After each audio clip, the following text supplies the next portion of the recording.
여호수아서 9장 24절에서 27절. 그들이 여호수아에게 대답하여 이르되 당신의 하나님 여호와께서 그의 종 모세에게 명령하사 이 땅을 다 당신들에게 주고 땅의 모든 주민을 당신들 앞에서 멸하라 하신 것이 당신의 종들에게 분명히 들리므로 당신들로 말미암아 우리의 목숨을 잃을까 심히 두려워하여 이같이 하였나이다. 보소서 이제 우리가 당신의 손에 있으니 좋고 옳은 대로 우리에게 행하소서 한지라. 여호수아가 곧 그들에게 행하여 그들을 이스라엘 자손의 손에서 건져서 죽이지 못하게 하니라. 그날에 여호수아가 그들을 여호와께서 택하신 곳에서 회중을 위하여 여호와의 제단을 위하여 나무를 패며 물을 깃는 자들로 삼았더니 오늘까지 이르니라. 아멘. 가나안 백성들은 모두 이스라엘에 맞서 싸우려 했지만 왕도와 같이 큰 성이고 강한 군사력을 가진 기브온 사람들은 먼 곳에서 온 것처럼 가장하여 여호와의 이름으로 평화조약을 맺었습니다. 이 사실이 발각되자 그들은 생명을 건지기 위해서 그렇게 했다고 하면서 생명만 보호해준다면 어떤 것도 기꺼이 받아들이겠다고 고백했습니다. 그래야 기브온 사람들은 그날부로 모든 재산을 압수당하고 최하층민으로 신분이 격화되어 이스라엘 백성들의 미움 가운데 그들을 섬기고 성전에서 나무 패고 물 깃는 일을 하게 되었습니다. 이것은 기브온 사람들이 생명의 가치를 가장 높은 곳으로 여겼기 때문입니다. 물론 이들이 생각한 생명은 처음에는 육신의 생명이었습니다. 그러다가 이들은 하나님 안에서 있는 영원한 생명을 발견하게 되었고 그 생명을 얻은 감격 때문에 이스라엘이 멸망한 후에도 다시 성전에서 나무 패고 물 깃는 일을 하기 위해 예루살렘으로 되돌아오게 되었습니다. 그들에게는 우리가 당신의 손에 있으니 당신의 의향이 좋고 옳은 대로 우리에게 행하소서 하는 고백이 1000년의 시간이 지난 후에도 그대로 남아 있었던 것입니다. 우리는 은연중에 자신을 영적 이스라엘이라고 생각합니다. 하지만 우리는 처음부터 하나님을 섬기기 위해 택함받은 이스라엘이기보다는 진노를 받아 마땅한데 기적적으로 살아난 기브온이라고 생각하는 것이 더 옳습니다. 또한 우리는 자신을 교회에서 나름 중요한 역할을 하는 영적 제사장이나 레위인으로 생각하는 경향이 있습니다. 하지만 사실 우리가 교회를 위해 할 수 있는 가장 큰 일은 기브온 사람처럼 나무 패고 물 깃는 일입니다. 물 깃는 것은 회개를, 나무 패는 것은 기도를 의미합니다.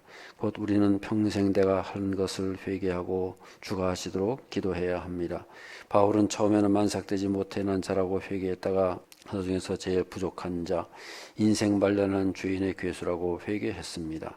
또 그는 처음에는 자기 지혜와 지식을 의지했다가 갈수록 그것을 배설물로 여기고 오직 성도들의 믿음이 사람의 지혜에 있지 않고 하나님의 능력에만 있게 하려고 기도했습니다.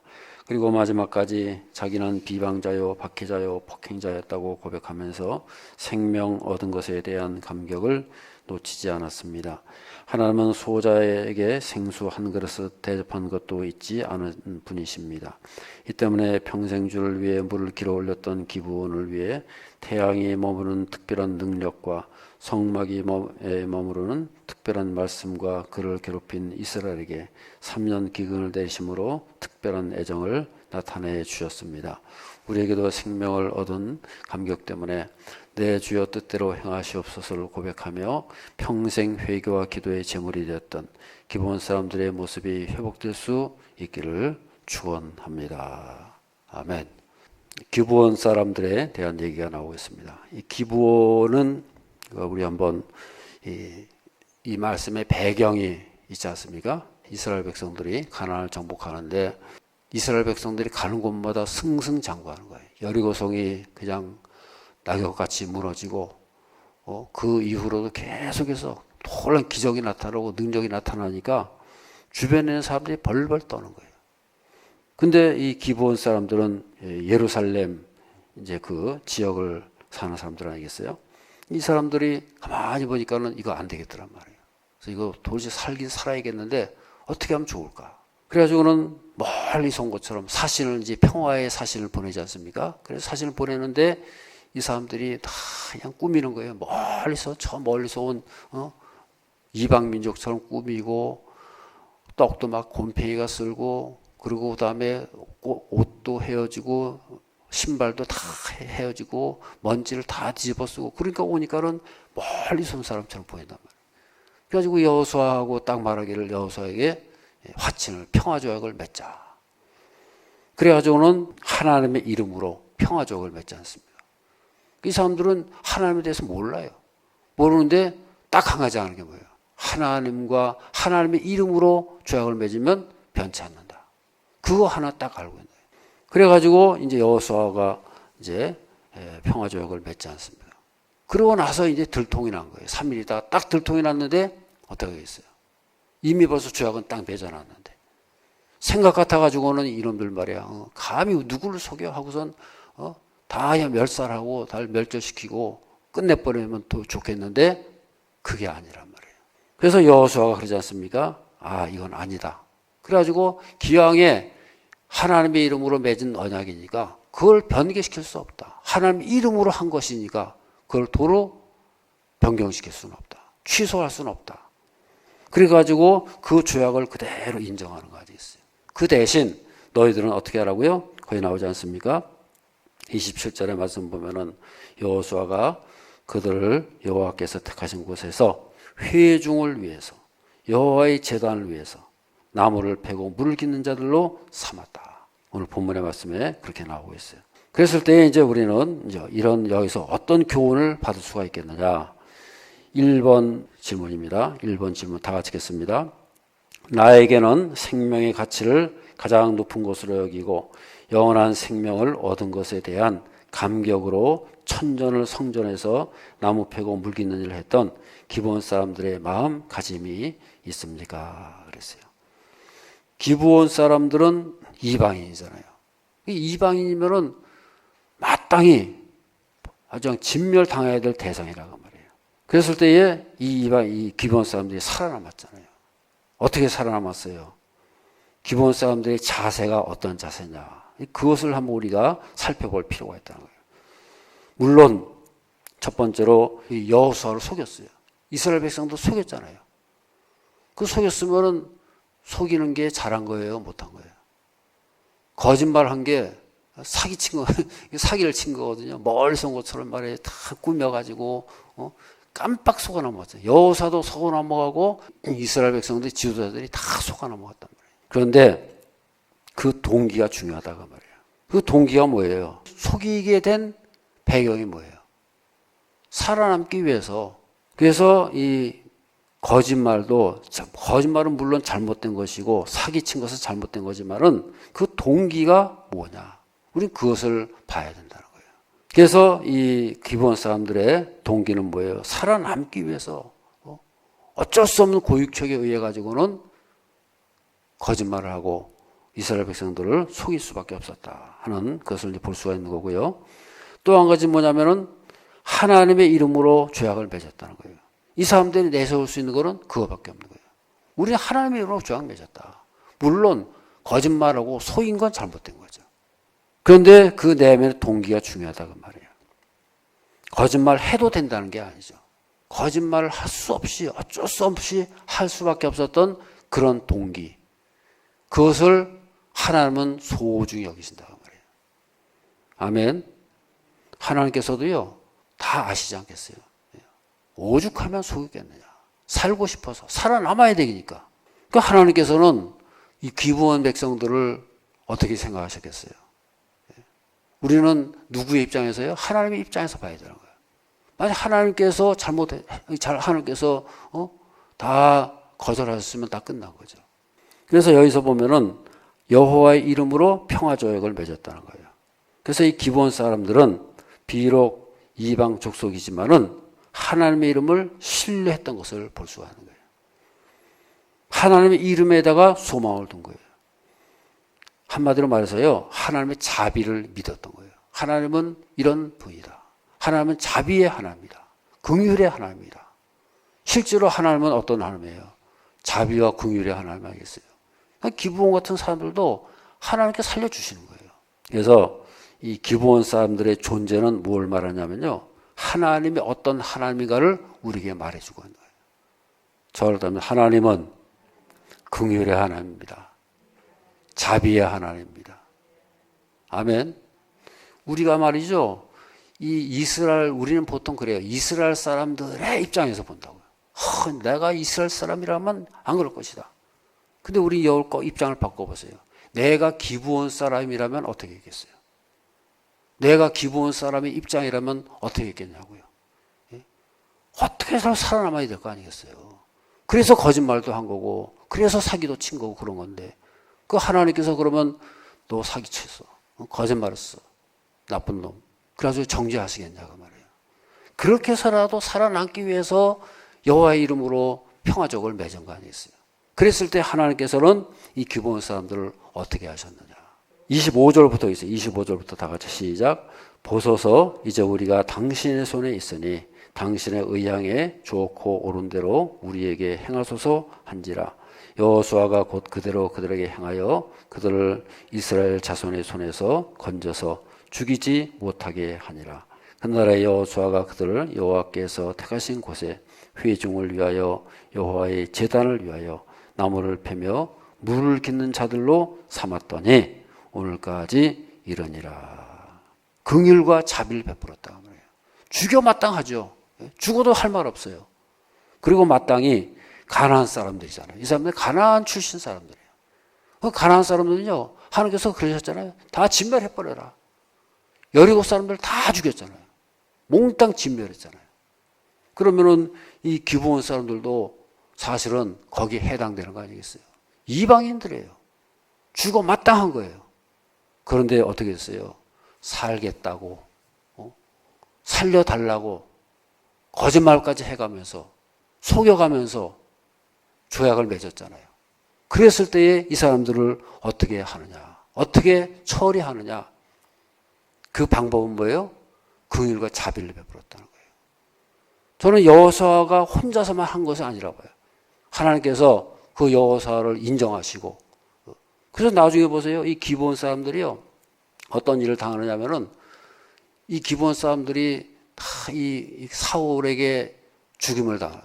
어떤 일로 죽임을 당하니까 이 기브온 사람들이 한이 맺혀가지고 다 눈물을 하는데, 그 다윗 시대에 와가지고는 그것이 막 이상한 일이 벌어지는 거예요. 막 그냥 환란이 일어나고 이상한 일이 일어나니까 다윗이 기도하지 않습니까? 하나님 어떻게 돼서 그렇습니까? 그러니까 이 기브온 사람들을 사울 시대에 학살시켰다는 거예요.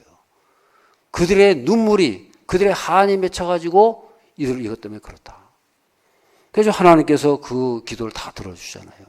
그래서 다윗이 그 기도를 듣고, 하나님 말씀을 듣고, 그래가지고 어떻게 했어요? 사울의 후손들을 7명을 다 처단하니까, 그러고 나서 하늘에서 문이 열리고 하나님께서 받아주셨다. 그런 내용들이 나오지 않습니까?